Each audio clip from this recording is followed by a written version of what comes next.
السلام علیکم ورحمۃ اللہ.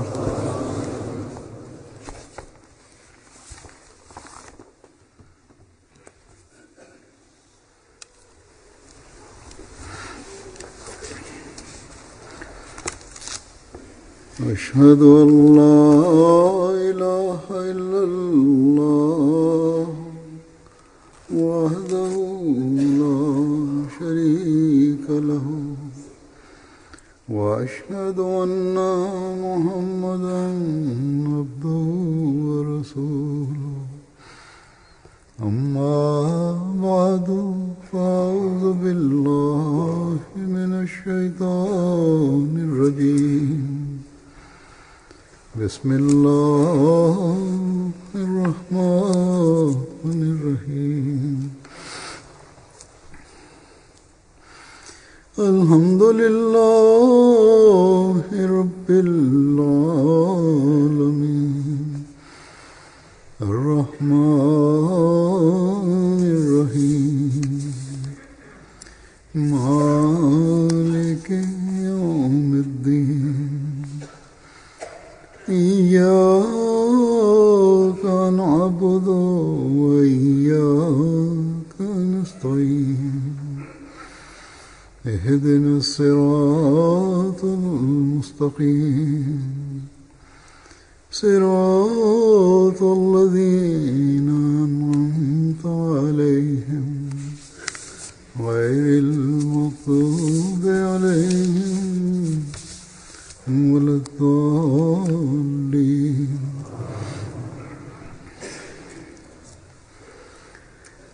گزشتہ خطبے میں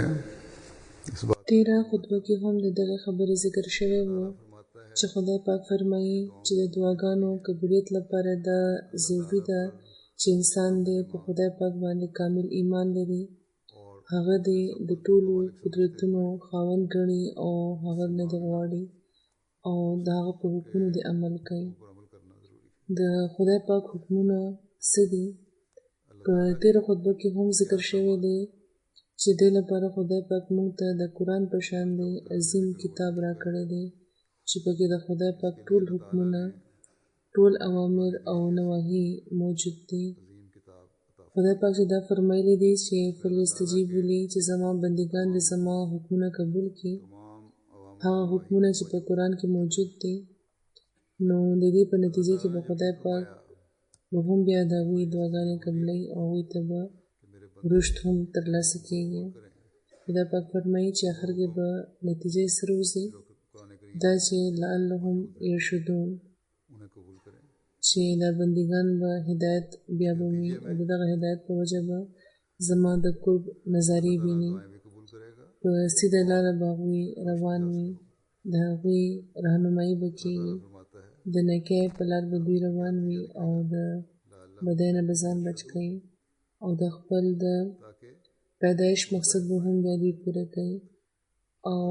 په اعلی اخلاقو باندې به روان وي او د یو بل حقونه به هم پوره کوي. آیا صرف د روژې په میاشت کې د دغه څیزونو ضرورت وي؟ یعنی دغه میاشت سره چې خاص ذکر فرمایلی شوی دی، نو که صرف د روژې په میاشت کې موږ د خدای پاک په حکمونو باندې عمل کوو، نو بیا به مستقل هدایت یافته شو. چې صرف په روژه کې په دې باندې عمل کړی وي، نو روژه خو د کمو خبرو لپاره، د کمو خبرو یادګیرنې لپاره په خاص طور راغلی ده او راځي. نو د تربیت او د مجاهدې په دغه میاشت کې مونږ کوشش کوو چې یو بل ته چې ګورو نو د خدای پاک ته د جوختېدو لارې ولټو، ځکه چې ځینې ممکن داسې به هم وي چې بهتر عمل کوي او عبادتونه بهتره وي، اخلاق بهتره وي. مونږ چې راغون شو، یو ځای شو او یو بل ته नमाज हम में से बेहतर अमल करने वाले हैं په اجتماعي تور باندې د کتو په دغه ورځو کې موقع ملاويږي نو بیا د دې په وجه د خپلو حالتونو طرف ته هم زموږ پام جوړېږي نو اجتماعي او په انفرادي تور अपनी हालत د خدای پاک په حکمونو باندې इज्तिमाई د عمل کولو दी तौर पर هغه ته د جوختېدو अल्लाह ताला के او د ऊपर अमल करके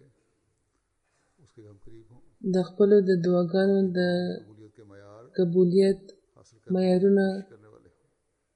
ترلاسه کولو ताकि फिर हम کوشش به بیا هم موږ کوو अल्लाह ताला का چې مستقل د خدای پاک قرب د موږ ته ترلاسه شي او زموږ دنیا او عاقبت د هم په دې ښه شي په قرآن کې بشمیره احکامات دي बेशुमार अहकामात हैं چې د کولو یا د نه کولو حکم خدای پاک موږ را کړی دی अल्लाह ताला او وخت په وخت دا خبرې موږ ته کتل پکار دي जिनकी हमें نو دا وخت هم ځینې احکامات ما راخیستي دي करते रहना चाहिए दोहराते د ټولو نه بنیادي حکم چې موږ ته هر وخت मैंने ځان ته وړاندې غوښتل پکار دی او چې د انسان د پیدایش مقصد هم دی हमें हर هغه د خدای پاک عبادت کول دی لکه څنګه چې خدای پاک فرمایي چې وما خلقت الجن والانس الا ليعبدون वो अल्लाह حضرت مسیح موعود علیہ السلام نے ترجمہ داسې فرمایله ده जैसा कि अल्लाह ताला कि मैंने जिनों इंस को इसलिए पैदा किया है कि वो मेरी परस्तिश करें یعنی ما انسان پریان او انسانان د لپاره پیدا کړی دي چې هغوی د زما پرستش وکړي इसका तर्जुमा دا مضمون ما ډېر ځل بیان کړی دی بار بار دې طرف ته زه پام ګرځوم خو प्रस्तिश करें زمونږ خلکو کې ډېر کم به داسې وي इस मजमून को मैं कई زمونږ خلکو کې ډېر به داسې وي چې یو څو ورځې دا خبرې یاد ساتي او بیا هېرې کړي लेकिन हम में से बहुत से चंद दिन ان تر دې چې زما په علم کې دا هم شته او ما دا کتلي دي چې ځینې هغه خلک چې ژوند د وقف کړی دی بلکې چا چې دیني علم هم حاصل کړی دی او په علمي لحاظ د دې اهمیت باندې هغوی پوهېږي هم خو دې نه باوجود هغوی دې طرف ته پام نه کوي هغه شان لکه څنګه چې پام کول پکار دی वो भी इससे तो بیا جماعتي عهدیداران دي जिस तरह په चाहिए اجلاسونو کې خو هغوی अहदेदार د خپل د علمي لیاقت د اظهار کوشش کوي मीटिंग्स में که د چا معامله ورته وړاندې کړی شي نو د قرآن او د حدیث په حوالو هغه د پوهولو کوشش کوي خو ځینې داسې دي چې په خپله हवाले से په دغه بنیادي حکم باندې هغه बाज ऐसे हैं د دغه بنیادي حکم طرف ته هم هغه شان پام نه کوي لکه څنګه چې کول پکار دی जो होनी चाहिए حضرت مسیح موعود علیه السلام یو ځای کې فرمایي हज़रत मसीह मौद अलैहिस्सलाम چې تاسو په دغه خبره پوه شئ چې ستاسو इस बात को پیدا کولو نه د خدای پاک غرض دا دی چې تاسو د هغه عبادت وکړئ की गरज ये او هغه لپاره شئ तुम उसकी دنیا د ستاسو مقصود بذات نه وي जाओ زه دا امر بار بار ځکه بیانوم چې زما मैं इसलिए बार बार په خیال همدا یوه خبره ده چې ورلپاره انسان راغلی دی यही एक बात है همدا یوه خبره ده इंसान आया है چې کومه نه هغه لرې شوی دی जिससे वो بیا هغوی د دغه خبرې نور وضاحت فرمایي आप अलैहिस्सलाम ने چې چې دنیا مقصود بذات نه جوړولو نه مطلب دا نه دی چې تاسو د دنیا کورونه بیخي مه کوئ बनाने بېشکه هغه هم کوئ خو چې کومه د عبادت ذمهواري ده بلکې کوم چې د پیدایش مقصد دی هغه ستاسو وړومبی ترجیح پکار ده چې وي की जिम्मेदारी है نن سبا उनकी जो मकसद पैदाइश है د روزې په میاشت کې خو په دې باندې عموما عمل کېږي لګیا دی د ماسخوتن لمونځ هم غربي ملکونو کې ډېر ناوخته کېږي او لمونځ چې فارغېږي خلک نو 11 یا په باندې 11 بجې شوې وي بیا ځینې تراویح هم کوي د تراویح انتظام هم په جماعتونو کې شوی دی 11:11 نو کور ته چې ځي او بیا ویده کېږي نو 12 نیمې شوې وي पढ़ते हैं بیا 2 نیمې بجې دوی پیشتني لپاره घर जाकर راپاسي هم ځینې پکې نفل هم کوي او بیا لمونځ لپاره جومات ته هم راځي 2-2:30 बजे सहरी खाने के लिए जागते भी होंगे कुछ नफल نو دا خبره ثابتوي چې که اراده وي भी आते हैं मस्जिद में तो ये बात او साबित صرف करती دا है نه چې صرف د कि अगर علمي इरादा हो اهمیت نه خبرې بلکې کاملي کوشش هم وي نو بیا چې کوم د عبادت बल्कि अमली بهترین مقام دی موز په دې کې ناراستي نه ده ښودل پکار بلکې सुस्ती न दिखाएं کوشش کول پکار دی راتل پکار دی په جماعتونو کې سره د جمع موز کول هم د خدای پاک حکمونو کې یو حکم دی نو په دغه روژې کې چې کم واقفینی زندگی دي چې د ژوند वाकफी ने لوز هم دا دی چې موږ به है دین په دنیا باندې مقدم لرو हम दीन को दुनिया او کم خلک چې دین په دنیا باندې مقدم لري په هغوی کې به ټولو نه مخکې مونږ یو होने की او دې لپاره به سره د خپلو واړو طاقتونو کوشش وکړو او عهدهداران چې په چا باندې रात की नज़र है خلک نظر لري उनको उन्होंने او هغوی मुंतखब किया منتخب کړي دې لپاره دي چې دوی वो एक موږ نه ښه دي نو هغوی ته هم یو نمونه ښودل پکار ده هغوی ته د دغه خبرې پوره کوشش کول پکار دی पूरी कोशिश چې صرف دا نه چې په روژه کې د خدای پاک ښودلې شویو طریقو مطابق به په عبادت باندې زور ورکړو او دا نه چې صرف هغوی د بیا ورځې شمېري چې باقي څومره 14 ورځې پاتې دي یا 12 ورځې پاتې دي 13 दिन रहेगा या 12 او بیا به موږ په خپل तो हम अपनी पुरानी زړو عادتونو باندې واپس बल्कि ये شروع شو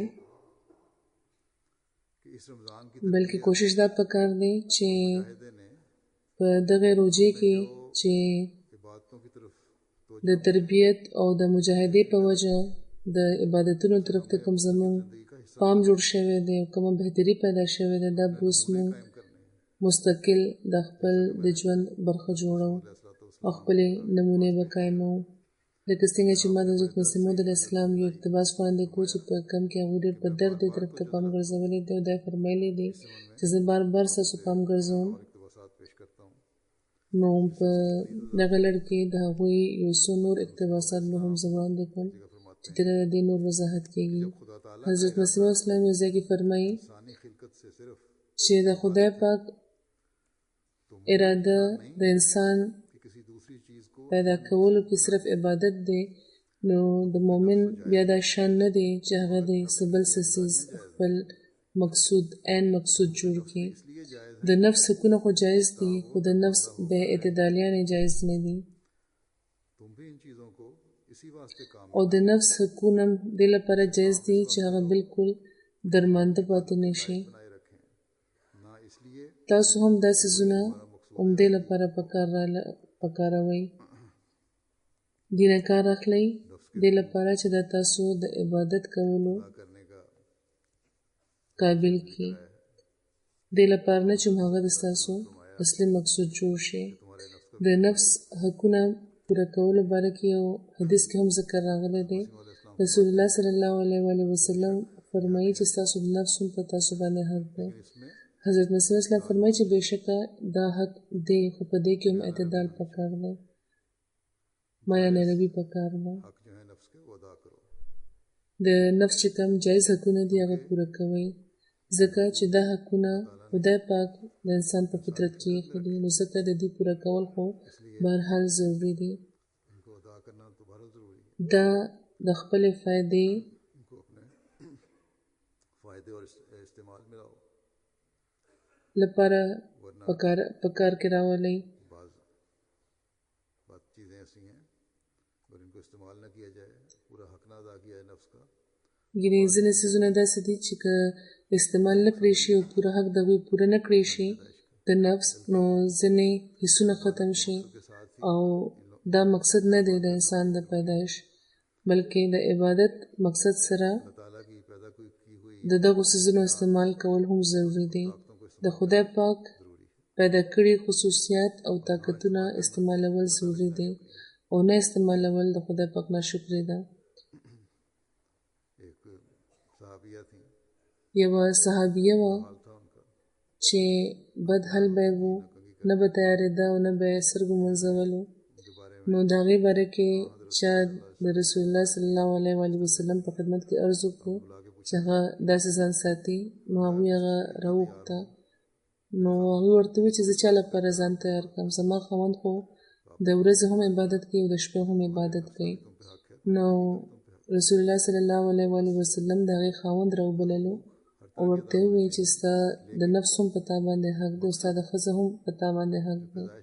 نو حقونه هر قسمه پوره کول پکار دی، خو چې کوم د پیدایش مقصد دی هغه هم بهرحال وړاندې ښودل پکار دی. د نفس حقونه به هم پوره کوئ، صحت به هم وي، او چې صحت هم وي نو بیا به عبادت هم په صحیح طریقه کولی شئ. بیا حضرت مسیح اسلام فرمایي چې د بې موقع استعمال په وجه خو حلال هم حرام شي. فرمایي چې وما خلقت الجن والانس الا لیعبدون ظاهره ده چې انسان صرف عبادت لپاره پیدا کړی شوی دی. نو دغه مقصد پوره کولو لپاره چې څومره قدر څیز د هغه په کار دی، که هغه نه زیات هغه اخلي نو که هغه څیز حلال هم وي نو بیا هم فضول کېدو په وجه د هغه لپاره حرام شي. یعنې جایز استعمال د هر څیز ټیک دی، خو که د ضرورت نه زیات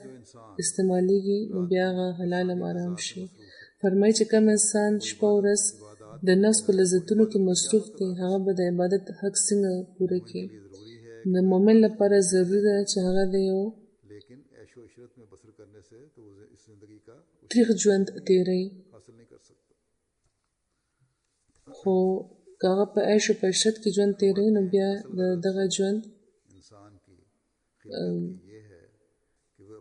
عشر عشیر به ترلاسه نه کړي. بیا فرمایي چې اصل غرض د انسان د پیدایش دا دی چې هغه د خپل رب وپېژني او د هغه فرمانبرداري دې وکړي، لکه څنګه چې فرمایلي دي چې وما خلقت الجن والانس الا لیعبدون، چې ما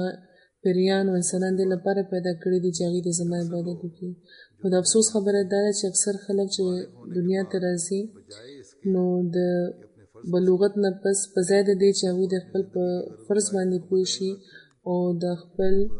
د ژوند غرض او غایت د ځان ته وړاندې کېږدي، هغوی خدای پاک پرېږدي او د دنیا طرف ته مایل شي او د دنیا مال او د دنیا عزتونه داسې خوښ شي چې د خدای پاک برخه پکې ډېره کمه پاتې شي. او د ډېرو خلکو په زړه کې خو اډوبي نه او هغوی په دنیا کې بیخي فنا شي او هغوی خبر هم نه وي چې څوک خدای هم شته، او هغه وخت پوه شي خبر شي چې کله د ارواح قبض کوونکي راشي او د هغوی ژوند اخلي. د دنیا د کارونو نه، د دنیا د معاملو نه هغه وخت هغوی راوځي کله چې د مرګ وخت پرې راشي. بلکې د دنیادارو اکثریت خو داسې دی چې د مرګ په وخت هم هغوی ته هم د دنیا د دولت او د هغې د سنبالولو فکر وي. نو د یو مؤمن خو دا حل نه وي، یعنې د مرګ په وخت صرف دې طرف ته پام چې دنیا به څنګه سنبالو. خو ډېر خلک داسې هم دي چې د ایمان راوړو نه باوجود د ژوند دغه مقصد هیر کړي او د دنیا مقصدونو په لټون کې زیات فکرمنده وي. نو زموږ هر تن ته دا فکر د ټولو فکرونو نه زیات مقدم ساتل پکار دی چې موږ د خپل د ژوند مقصد پوره کوونکي شو. او دغه روژه هم او د روژې نه پس هم زموږ پام دی د خدای پاک د عبادت طرف ته وي او دې لپاره د جوماتونو د آبادۍ چې کوم حکم دی دا پکار دی چې موږ د خپل وړاندې وساتو. حضرت مسیح موعود علیه السلام یو ځای کې فرمایلي دي چې د انسان په زړه کې د خدای پاک د قرب ترلاسه کولو لپاره یو درد پکار دی چې وي، چې د هغې په وجه هغه به د خدای پاک مخې ته د یو قدر وړ څیز شي، یعنې چې د خدای پاک د قرب د ترلاسه کولو درد به لري، نو بیا د خدای پاک مخې ته به هم هغه انسان قدر وړ شي. वो इंसान काबिल कदर चीज़ बन जाता है। نو کم जो अल्लाह ताला के नज़दीक काबिल कदर تن چې د خدای پاک مخې ته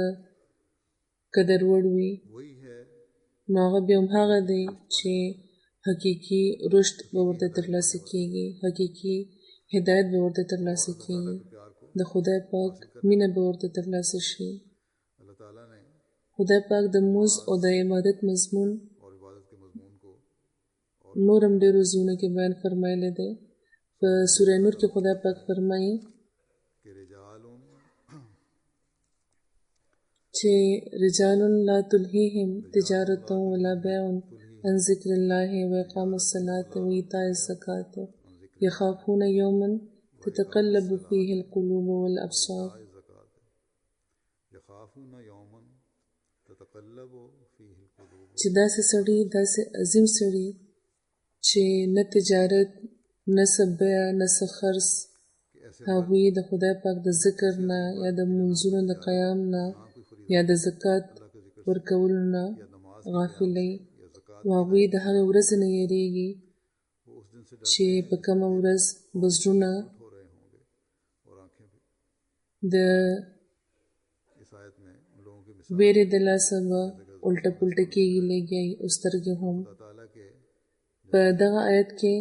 د هغو خلکو مثال لکه څنګه چې حضرت مسیح موعود علیه السلام لیکلی دی د هغو خلکو مثال دی چې لکه څنګه چې حضرت مسیح علیه السلام لیکلی دی چې هغوی به د خدای پاک مخې ته قدر وړ وي او دا اعزاز د ټولو نه زیات د رسول الله صلی الله علیه و آله وسلم صحابهو ته ترلاسه شوی دی. ये रास्ता दिखाने वाले هغوی خدای پاک ته ګران شوي وو او د خپلو صحابهو متعلق حضرت رسول الله صلی الله علیه و آله وسلم ته فرمایلی دي چې जिक्र هغوی औलिया में है تاسو ته कि एक शख्स لاره ښودونکي دي نو د هغوی پسې پکار ده چې تاسو روان شئ. अल्लाह ने उसको देखा حضرت مسیح علیه السلام د دغه آیت په وضاحت کې فرمایي چې د یو تن ذکر په تذکرة الاولیاء کې راغلی دی چې یو تن د زرګونو روپۍ पैसा आ रहा है सामान په لین دین کې مصروف وو نو یو ولی الله چې هغه ته وکتو او کشفي نظر یې پرې واچولو نو هغه ته معلومه شوه چې دغه دومره لین دین نه باوجود د دومره کاروبار چې دا کوي لګیا د پیسې را روانه نو دا سامانونه ورکوي لګیا دی د هغه زړه د خدای پاک نه بیخي غافل نه و کاروبار هم ورسره هغه کولو خو خدای پاک نه هغه غافل نه و. ذکر الله نو فرمایي چې د داسې خلکو باره کې خدای پاک دا فرمایلی دي چې لا تلهیهم تجارت ولا بیع عن ذکر الله چې هیڅ قسمه تجارت او بیع او خرڅ دوی غافلۍ نه او د انسان کمال هم دا دی چې هغه د دنیا په کاروبار کې د هم مصروفه وي او خدای د هم هیر نه کړي. فرمایي چې هغه ټټو د څه کار کیدی شي چې هغه د بار اخستو په وخت کینی او چې کله خالی وي نو بیا ښه روان وي نو هغه قابل تعریف نه دی. حضور فرمایي چې ټټو هم د اسیو قسم وي چې د بار لپاره استعمالیږي بارو جتولو لپاره استعمالیږي په غریزو علاقو کې په خاص طور او بیا فرمایي چې کم فقیر چې د دنیا د کارونو نه जो गोशा नशीन हो जाते हैं फकीर बन जाते हैं फरमाया कि वो وویریږي او ګوشه نشین شي نو هغه یو کمزوري ښیي دا اړخ هم कि औरतों और बाल बच्चों को तर्क कर दो وړاندې ښودل پکار دی. عبادت مقصد دی خو ورسره د دنیا کارونه هم کېدل پکار دي. کم خلک چې ګوشه نشین شي فقیران شي فرمایي چې هغوی کمزوري ښیي. په اسلام کې رهبانیت نشته. موږ یې چرم دا نه وایو چې ښځې او بال بچ پرېږدئ او دنیاوي کارونه پرېږدئ نه بلکې ملازم ته پکاره ده چې هغه د خپل د ملازمت فرایض دې پوره کړي او تاجر ته پکاره ده سوداګر ته پکاره ده چې هغه د خپل د تجارت کاروبار دې پوره کړي خو دین دې مقدم لري دا شرط دی. د دې مثال په خپله په دنیا کې موجود دی. فرمایي چې वो भी सब अदा कर रहे होते हैं په دنیا کې د دې مثال موجود دی لکه څنګه چې د تاجرانې سوداګرانې او ملازمت کوونکي خلک وي باوجود له دې چې دوی خپل کارونه کوي تجارت کوي ملازمت کوي ډېر په ښه طریقه یې پوره کوي خو دې نه باوجود هم هغوی ښځې او بچي لري او د هغوی حقوق هم پوره کوي یعنې یو طرف ته خو کاروبارونه یې نوکرۍ وي ملازمتونه یې خو د کور ذمهواری د ماشومانو ذمهواری د ښځې حقوق هغه ټول هم هغه پوره کوي دا دواړه څیزونه څنګ په څنګ روان وي نو فرمایي چې همداسې یو انسان ته پکار ده چې د ټولو مشغلو سره سره د خدای پاک حقوق هم پوره کوي او پوره کولی شي او دین په دنیا باندې د مقدم لري او ډېر په ښه طریقه خپل ژوند داسې تېرولی شي د لمونځ حفاظت باره کې د لمونځونو حفاظت باره کې خدای پاک فرمایي چې حافظوا علی الصلاة والصلاة الوسطی وقوموا لله قانتین چې خپل د لمونځونو حفاظت کوي او په خاص طور چې کوم منځنی لمونځ دی او د خدای پاک مخې ته سره د فرمانبردارۍ ودرېږئ په دغه آیت کې په خاص طور هغو خلکو ته د لمونځ طرف ته پام ګرځولی شوی دی د هغو خلکو لمونځ طرف ته په خاص طور پام ګرځولی شوی دی چې چا لپاره یو نه یو لمونځ په څه طریقه بوج وي که د سحر لمونځ وي نو د شپې به تر ناوخته پورې ویښ وي او نارستی په وجه شاملېدل هغوی دپاره ګران شي په وخت باندې کول ورته ګران وي نو داسې تن لپاره د سحر لمونځ بیا صلات وسطی وي او که یو کاروباري سړی وي نو هغې لپاره د ماسپښین یا د مازدیګر لمونځ ګران وي نو هغې لپاره هغه بیا صلات الوسطی وي د حافظو مطلب دا دی چې داسې حفاظت چې کم یو څیز د ضایع کېدو نه بچ کوي نو د یو مؤمن فرمانبرداري هم هغه وخت وي چې کله هغه دا لمونځونه په وخت باندې کوي او د هغوی حق پوره کوي دا نه چې زر زر راشي او بس ډغرې دې وي ولاړ شي بیا یو حکم په قرآن کې د خدای پاک دا هم دی چې لوظونه به پوره کوي د لوظونو د پابندۍ حکم هم په قرآن کې راغلی دی د خدای پاک په دې کې د خدای پاک سره چې کوم لوظونه کېږي هغه هم شامل دی او د بندګانو سره چې کوم لوظونه کېږي هغه هم شامل دی د خدای پاک لوظ د خدای پاک دین باره کې چې کوم لوظونه دي هغه دي د مسلمانېدو او بیا چې کوم مونږ چې احمدیان یو نو خاص طور باندې د حضرت مسیح موعود علیه السلام د بیعت چې کوم لوظ دی د دین په دنیا باندې مقدم لرلو چې کوم لوظ موږ کړی دی د اسلام په تعلیم باندې د عمل کولو چې کوم لوظ موږ کړی دی د دغه ټولو خبرو د پابندۍ چې کوم لوظ دی چې کوم د خدای پاک د حقونو طرف ته پام ګرځوي په شرایط بیعت کې دا ټول څیزونه شامل دي او د بندګانو د حق پوره کولو طرف ته هم پام ګرځوي دې طرف ته موږ ته توجه کول پکار ده خدای پاک فرمایي چې وأوفوا بعهد الله إذا عاهدتم ولا تنقضوا الأيمان بعد توكيدها وقد جعلتم الله عليكم كفيلا إن الله يعلم ما تفعلون چې تاسو د خدای پاک سره کړي لوظونه پوره کړئ او چې کله تاسو لوظ وکړئ او قسمونه وخورئ نو هغه پخولو نه پس ته هغه ماتوئ مه په داسې حال کې چې تاسو خدای پاک په ځان کفیل کړي وي خدای پاک یقینا خبر دی د هغه څه نه چې کوم تاسو کوئ نو دا یو ډېر واضح حکم دی چې تاسو دوه لوظونه دي یو خدای پاک سره هم کړی دی چې یقینا د اسلام په تعلیم باندې د روانېدو لوظ دی او د بیعت لوظ دی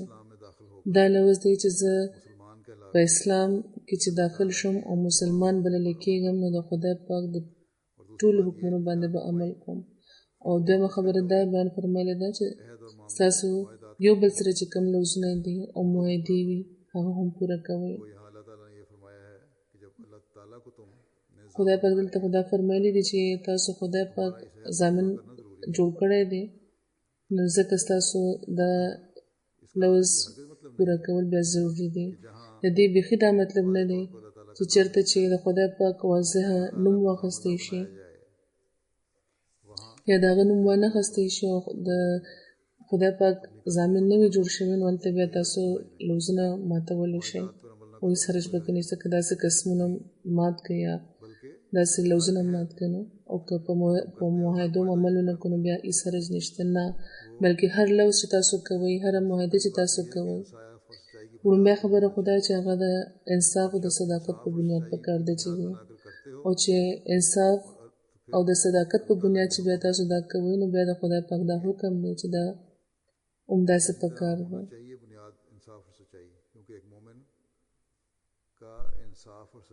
ځکه چې د یو مؤمن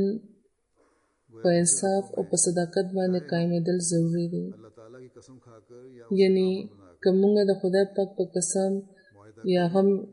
ضامن کړي وي یا نه کړي په یوې معاهدې کې یا په لوز کې، نو دې لپاره چې دا د خدای پاک تعلیم دی چې تاسو په انصاف او په صداقت باندې قایم شئ، نو ځکه چې کومه معاهده هم د انصاف او د صداقت په بنیاد به شوې وي، هغه به د خدای پاک د ضمانت تر لاندې راځي. نو په دغه مضمون باندې د پوهېدو ضرورت دی چې یو مؤمن به خپل ټول لوزونه او ټولې معاهدې پوره کوي. که موږ د دغه خبرې په اهمیت او په حقیقت باندې پوه شو، نو د هر قسمه جګړو او د دوکو او د الزاماتو نه زموږ معاشره پاکېدلی شي. په عائلي معاملاتو کې هم چې کومې مسئلې پیدا کېږي، هغه به هم بیا چېرې پیدا نه شي، ځکه چې هلته هم لوزونه ماتېږي. نن سبا ما دا لیدلی دي چې د دنیاوي لالچونو په وجه د معاهدو خلاف ورزۍ او د دوکې ورکولو او د ژبې اقرار نه پوره کولو په وجه داسې معاملې زیاتېږي لګیا دي زموږ دننه هم. او په دغو خبرو صرف دا نه چې د جومات بدنامي کېږي، بلکې ځینې وخت د داسې خلکو ایمان هم ضایع شي. معاهده چې انسان ماتوي، نو هغه په دروغو باندې ډډه کوي، او د دروغو باره کې خدای پاک ډېر سخت انذار فرمایلی دی او دې نه د بچ کېدو حکم ورکړی دی.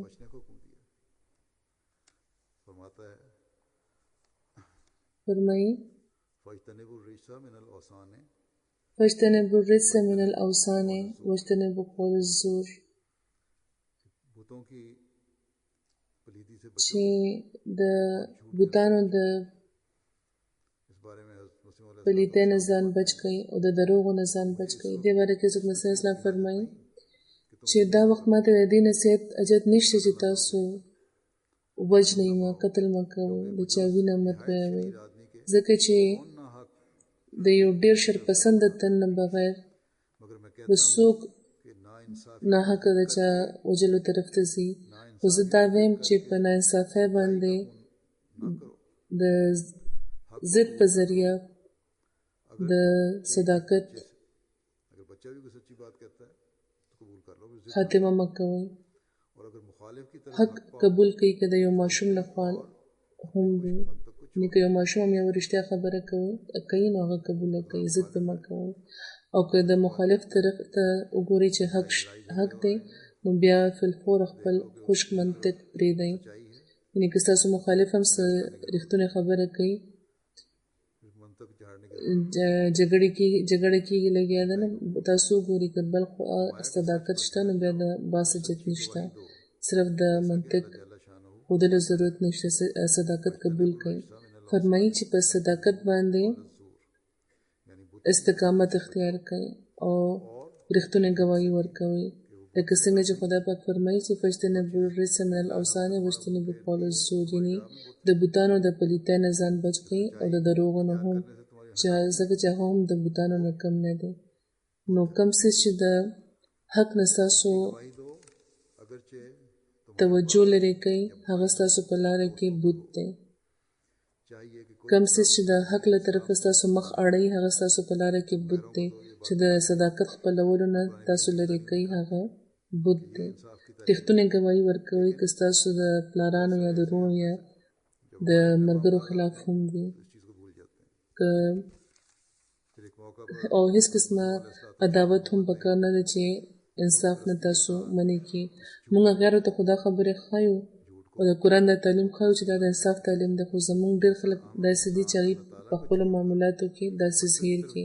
بیا په یو موقع حضرت مسیح اسلام فرمایي چې بت پرستۍ سره دروغ یو ځای کړي دي. نو لکه څنګه چې یو کمعقل انسان خدای پاک پرېږدي او د یو کاڼي طرف ته سر ټیټوي، هماغه شان دی هغه د صدق او راستۍ لاره پرېږدي او خپل مطلب لپاره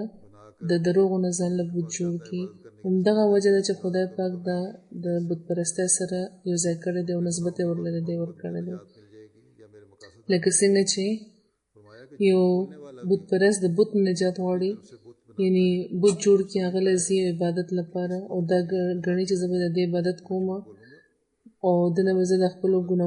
ګناهونو معافي غواړم نو ما ته به نجات ترلاسه شي او زما مقصدونه به حل شي. نو فرمایي چې دروغجن هم د ځان نه بوتان جوړوي او دا ګڼي چې دغه بت په ذریعه به ورته خلاصي ترلاسه شي، زه به دروغ وایم نو زما معامله به سمه شي. فرمایي چې څومره خرابي راغلې ده چې که دا ورته ویلی شي چې ولې بت پرسته کېږي، دا نجاست پرېږده، نو دا وایي چې څنګه یې پرېږدو، د دې نه بغیر ګزاره نشته. نو دې نه زیاته به بدقسمتي سوي چې په دروغو باندې خپل مدار ګڼي. خو زه تاسو ته دا یقین درکوم چې آخر رښتیا کامیابېږي. ښېګړه او فتح هم په دې کې ده. یقینا یاد لرئ چې د دروغو په شانې منحوس بل څه څیز نشته دی. په عام طور دنیادار دا وایي چې رښتیا چې څوک وایي هغې ګرفتاره شي، خو زه څنګه په دې باندې یقین وکړم؟ په ما باندې 2 مقدمې شوي دي او د خدای پاک په فضل په یو کې هم یو لفظ د دروغو ویلو ضرورت ما ته پېښ نه شو. نو څوک دې وایي چې چېرته په یو کې هم خدای پاک ما له شکست راکړو. خدای پاک خو پخپله د رښتیا حامي او مددګار دی. دا کېدی شي چې هغه د راستباز له سزا ورکړي. دا څنګه کېدی شي؟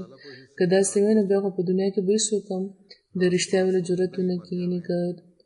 رښتونو ته سزا میلاوېدل شروع شو نو بیا خو به څوک رښتیا وایي نه. فرمایي چې د خدای پاک نه به اعتقاد ختم شي او راستباز خو په ژوندانه مړه شي. اصل خبره دا ده چې په رښتیا ویلو چې کومو خلکو ته سزا میلاوېږي نو هغه د رښتیا په وجه نه وي، بلکې هغه سزا د هغوی د ځینو نورو مخفي پټو بدکارو په وجه وي. د څه بل څه دروغو سزا وي. هغه د خدای پاک سره خو د هغوی د بدۍ او د هغوی د شرونو یوه سلسله موجوده وي. نو د هغوی ډېر خطاونه وي او د یو نه یو سزا هغوی ته میلاوه شوې وي. نو د خدای پاک مخې ته همیشه په عاجزۍ موږ ته ټیټېدل پکار دی او د خپلو ګناهونو معافي غوښتل پکار ده چې د خپلې څه مخفي ګناه په وجه موږ د خدای پاک په ګرفت کې رانه شو. د خدای پاک حکم موږ ته دا دی او د متقیانو خدای پاک یو نشاني دا ښودلې ده چې والکاظمین الغیظ والعافین عن الناس، چې هغوی خپله غصه پټوي او خلک معاف کوي. د عفو مطلب دا دی چې ځان خلاف چې کوم جرم چا کړی وي هغه بیخي هغوی هېر کړي او معافي کړي، نو دا عفو دی. نو متقي هغه دی چې صرف دا نه چې خپله غصه پټه کړي بلکې هغه معاف کوي هم، او بیا معاف کوي هم داسې چې چا د هغه خلاف جرم کړی وي هغه بیخي هېر کړي. دې باره کې هغوی وضاحت فرمایي چې د غصې د ختمولو فایدې څه دي. حضرت مسیح موعود علیه السلام فرمایي چې یاد لرئ چې عقل او په جوش کې یوه خطرناکه دشمني ده، چې کله جوش او غصه راشي نو عقل قایم نشي پاتې کېدی. خو څوک چې صبر کوي او د بردبارۍ نمونه ښیي هغه له یو نور ورکړی کېږي چې د هغې په وجه د هغه د عقل او د فکر قوتونو کې یو نوې رڼا پیدا شي او بیا د نور نه یو نور پیدا کېږي. د غصې او د جوش په حالت کې چونکې زړه او دماغ تاریکه شي نو ځکه بیا د تاریکۍ نه تاریکي پیدا کېږي. بیا یو ځای کې هغوی فرمایي چې دا یاد لري چې کوم تن چې سختي کوي او غصه کېږي د هغه د خولې نه د معارفو او د حکمت خبرې بیخي نشي راوتې. هغه زړه د حکمت د خبرو نه محرومه شي چې د کم چې د خپل مقابل مخې ته زر په غصې کې راشي او ځان ته نه هېر شي. د چا چې ګنده خوله وي او بې لګامه وي نو د هغې خولې نه د لطیفو خبرو هغه خوله د لطیفو خبرو د چینې نه بې نصیبه او محرومه کړی شي. څوک د چا د خولې نه چې ګنده خبرې راوځي کنځلې راوځي نو بیا په هغه باندې هېڅ قسمه پابندي نه وي. کومه خوله چې ښې خبرې کوي هغه خبره چې د خدای پاک خوښه وي د نیکۍ خبرې کوي نو داسې ګنده خبرې کوونکي بیا داسې خبرونه محرومه وي چې کوم د خدای پاک خوښې خبرې وي د نیکۍ خبرې وي. داسې خلک بیا همیشه ګنده خبرې کوي. فرمایي چې غضب او حکمت دواړه یو ځای کېدی نه شي. څوک چې مغضوب الغضب وي د هغه عقل کند وي عقل او فهم یې کم وي. چې څوک غصه شي نو عقل یې بیا ختم شي د سوچ او د پوهې صلاحیتونه ختم شي. فرمایي چې هغه ته په یو میدان کې غلبه او نصرت نه ورکړی کېږي. په غضب هغه نیم لیونتوب دی او کله چې دا راوپارېږي نو په پوره لیونتوب ته نه جوړ شي. بیا په یو موقع وی فرمایي چې یو سړي ته پکار دی چې هغه د خپل قوتونه په موقع او په مال استعمالوي. مثلا د غصې قوت دی که اعتدال نه زیات دی نو بیا دا د لیونتوب پیچخیمه جوړه شي. په لیونتوب کې په دې کې ډېر کم فرق دی یعنی په غصې کې او په لیونتوب کې ډېر کم فرق دی. کم تن چې شدید الغضب وي نو هغه نه د حکمت چینه واخیستی شي بلکې که څوک مخالف وي نو هغه سره هم پکار نه ده چې انسان چې خبرې کوي نو مغضوب الغضب شي یعنی په غصې کې هغه سره خبره نه ده کول پکار په حکمت ورسره خبره کول پکار ده. بیا د خدای پاک احکامات که یو خوا زموږ اخلاق اوچتوي او موږ ته د خدای پاک قرب راکوي هلته نو بل خوا زموږ عقل هم هغه روښانه کوي او د دې په وجه د ډېرو دشمنو او نقصانونو هم انسان بچ شي. اکثر چې کم خلک غصه کېږي او جنګ جګړې کوي نو هغوی ته نقصان کېږي فایده ته نه چېرته نه کېږي.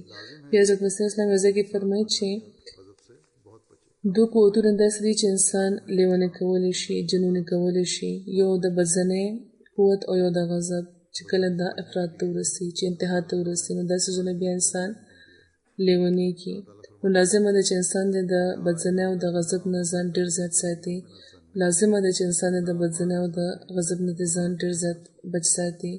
د بدزنۍ نه بچ کېدو لپاره خدای پاک موږ په قرآن کې حکم هم راکړی دی. فرمایي چې یا ایها الذین آمنوا اجتنبوا کثیرا من الظن ان بعض الظن اثم ولا تجسسوا ولا یغتب بعضکم بعضا ایحب احدکم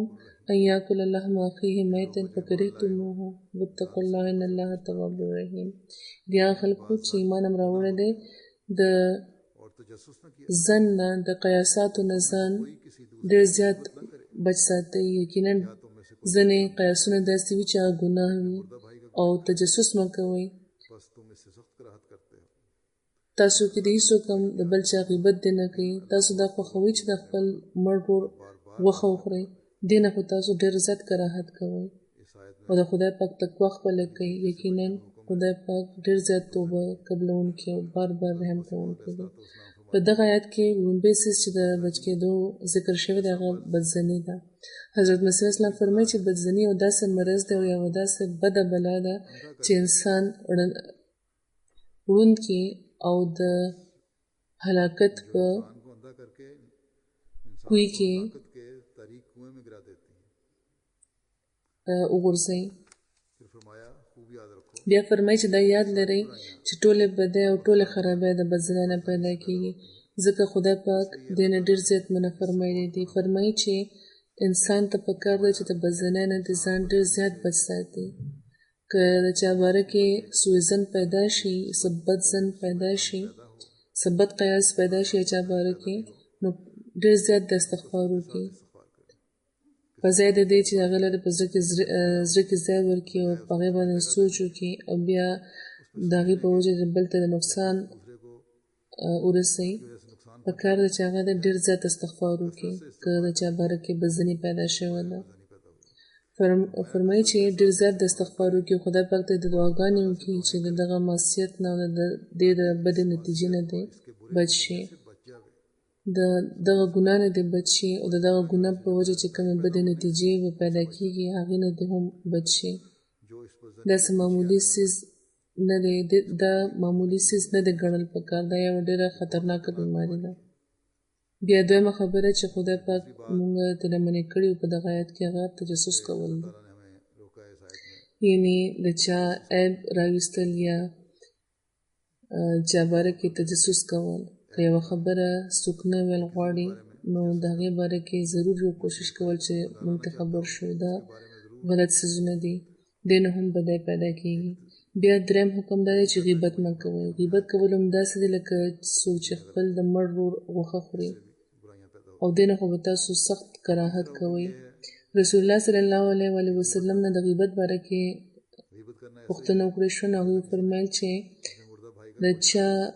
رښتونې خبره د هغه په غیر موجودګۍ کې داسې بیانول چې که هغه موجود وي نو هغه ته به بد لګي، دا غیبت دی. یعنې د چا یوه رښتونې خبره د هغه په غیر موجودګۍ کې بیانول، که هغه خبره رښتیا هم وي او داسې وي چې هغه ته پرې بد لګي، که هغه تاسو بیانوئ د هغه په غیر موجودګۍ کې نو دا بیا غیبت دی. او که هغه خبره په هغه کې نه وي، یعنې کومه خبره چې بیانېږي هغه په هغه کې نه وي نو دا بیا بهتان دی. نو دا د متقي کار نه دی چې داسې خبرې دې کوي چې ترې داسې مسئلې پیدا کېږي په معاشره کې، په فسادونه په معاشره کې پیدا کېږي. نه به غیبت کوي او نه به په چا باندې بهتان لګوي. نو روژه کې چې مونږ دا غواړو چې د خدای پاک تقوا خپله کړو، د هغه قرب ته مونږ ته ترلاسه شي، خپلې دعاګانې مونږ وګورو چې قبلېږي، نو د دغه بدیانو نه د بچ کېدو او د خدای پاک په حکمونو باندې د عمل کولو مونږ ته ډېر زیات کوشش کول پکار دی. خدای پاک دې مونږ ته د دې توفیق راکړي چې مونږ د هغه ټول احکاماتو باندې عمل وکړو او د هغه قرب ترلاسه کوونکي دې مونږ شو او د روژې نه پس ته هم په دغه نیکو باندې دې مونږ قایم پاتې شو. د خدای پاک حقیقي عابدان دې مونږ جوړ شو، عبادت گزاره دې مونږ جوړ شو او د هغه کامله فرمانبرداري خپلوونکي دې مونږ شو. د مونځ نه پس ته به یوه غایبه جنازه هم کوو چې د یو شهید جنازه ده، د مکرم چودھری خلیق احمد صاحب ابن چودھری بشیر احمد صاحب حلقه گلزار هجری ضلع کراچی. دوی د 49 کالو په عمر کې شهید شوي دي د احمدیت مخالفانو په 20 جون کال 2014 د شپې تقریبا 9:30 بجې د دوی کلینیک ته ورننوتي وو او ډزې په دوی باندې کړې وو، شهید کړي وو. انا لله و انا الیه راجعون. د تفصیلاتو مطابق چودھری خلیق احمد صاحب میډیکل ډپلوما کړې وه او خپل کورس رجوع دوی د هومیوپیتھک او د الوپیتھک کلینیک جوړ کړی وو. د واقعې په ورځ حسب معمول دوی روژه ماتي نه پس په ګلزار هجري کې خپل کلینیک ته راغله او هلته چې کوم مریضان موجود وو د هغوی معاینه یې کوله. نو تقریبا د شپې 9:30 بجې 2 وسلوال راغله، هلمټونه یې اچولي وو، په سر کړي وو، د دوی کلینیک ته راغلل او په دوی باندې ډزې وکړې او دوی په موقع او د موقع نه وتښتېده. د ډزو په نتیجه کې 2 ګولۍ د دوی په سر کې لګېدلې وې او 2 ګولۍ د دوی په سینې کې هم لګېدلې وې. کلینیک سره جوخت میډیکل سټور والا په فوري طور موټر سایکل لاړو او د دوی کور کې اطلاع وکړه. نو د دوی زوی ګاډي کې راغو او دوی په ګاډي کې جوخت هسپتال ته بوتلل، خو د هسپتال ته رسېدو نه مخکې دوی شهید شوي وو. انا لله و انا الیه راجعون. د کراچۍ هم په دغه حلقې کې ګلزار هجري کې 13 میاشت د مۍ په 15 نیټه نامعلومه وسلوالو ډزې کړې وې په مکرم داود احمد صاحب هم ولد حاجي غلام محی الدین صاحب، هغوی هم شهید کړي وو. د شهید مرحوم په خاندان کې د احمدیت نفوذ د دوی د نیکه مکرم الله بخش صاحب او امرتسر په ذریعه شوی و. د دوی خاندان د امرتسر نه ګوکوال ته او بیا رحیم خان تللی و التاباد شو، بیا شهادت پور ضلع سانګړ ته کې دوی منتقل شوي وو. مرحوم شهادت پور ضلع سانګړ سره جوخت یو کلی د احمدپور هغې کې په کال 1980 کې پیدا شوی و. افت پورې دوی تعلیم ترلاسه کړی او بیا کال 1988 کې دوی کراچۍ ته کډه یې وړه. هلته دوی د میډیکل ډپلوما کړې وه او یو پرایویټ لیبارټرۍ کې دوی ریډیوګرافیک ټیکنیشن په طور کار کولو. ورسره بیا دوی ماښام وخت کې خپل کلینیک کې هم د میډیکل پریکټس شروع کړی و. بیا وروسته دوی د لیبارټرۍ کار پرېښود او په مکمل طور دوی کلینیک شروع کړو. شهید مرحوم بې شمېره خوبۍ لرلې. د تبلیغ ډېر شوق و دوی ته. په کلینیک کې هم دوی د تبلیغ کولو غیر احمدیانو ته د مونځ د سره د جمعې د مونځ ډېر پابند و، ډېر همدرد انسان و. نفلونه به هم کول، عبادتونه یې ډېر زیات و. د مستحقینو علاج به بغیر د پیسو کولو او ځینې غیر احمدیانو مریضانو به دا وي چې تاسو قادیاني او زړه مې نه کېږي چې دارو درنه واخلو، خو څه وکړو ماشومانو ته شفا هم ستاسو په دارو کېږي. د خدای پاک په فضل دوی موسي هم و. جوماتي خدمتونو کې به هم دوی ډېر وړاندې وو. په خپلې حلقې کې دوی ته د محصل او د انصار الله زعیم په طور د خدمت توفیق ترلاسه شوی دی او 13 کالو راڅخه دوی د خپلې حلقې سیکرټري وکړنو هم وو. نو دوی اهلیه لیکي چې ماشومان هم دا لیکلي دي چې ډېر وړوکې عمر نه دوی ماشومان د مونځ پابنده کړي. په خپل به هم دوی 15 وخته مونځ باقاعدګۍ سره کول. په وخت باندې د قرآن تلاوت به هم دوی سره د ترجمې هره ورځ کولو او د خلیفه وخت خطبه به دوی په خپله مورد او ماشومانو ته به هم ویل او سهار ماښام به دوی MTA ضرور لګولو. او حضور فرمایي چې MTA بهترینه ذریعه ده که په کورونو کې تربیت کول غواړئ. د محلې د خلکو به هم دوی ډېر پکاره ده. د شهید مرحوم اهلیه لیکي چې ما یو میاشت مخکې دا خوب لیدلی و چې 2 ګیلاسونه دي د شربت نه ډک. زه دا وایم چې دا څه څیز شربت دی، دا خو څه خاص شربت ښکاري. نو خوب کې راته دا ویلی شي چې د دنیا چې کوم د ټولو نه ښه څیز دی دا د هغه څیز شربت دی. نو د شهید مرحوم د شهادت نه بس په دغه خوب وی چې پوه شوم چې دا د شهادت جام و. دې نه مخکې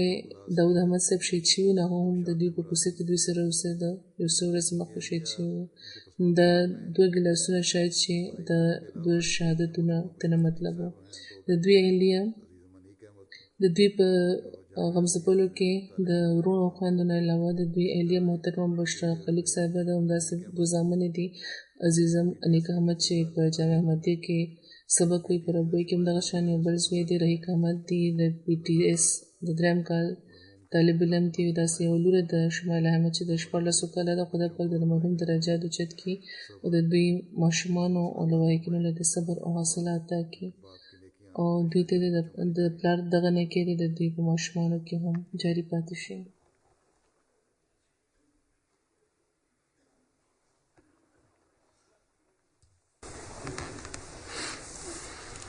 الحمد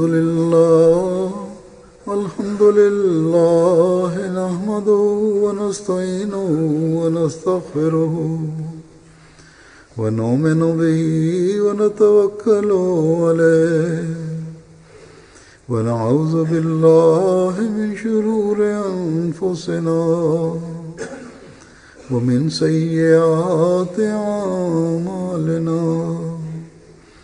من يهده الله فلا مضل له ومن يضلله فلا هادي له ونشهد أن لا إله إلا الله ونشهد أن محمدا عبده ورسوله. عباد الله رحمكم الله إن الله يأمر بالعدل والإحسان وإيتاء ذي القربى وينهى عن الفحشاء والمنكر والبغي يعظكم لعلكم تذكرون اذكروا الله يذكركم وادعوه يستجب لكم ولذكر الله أكبر.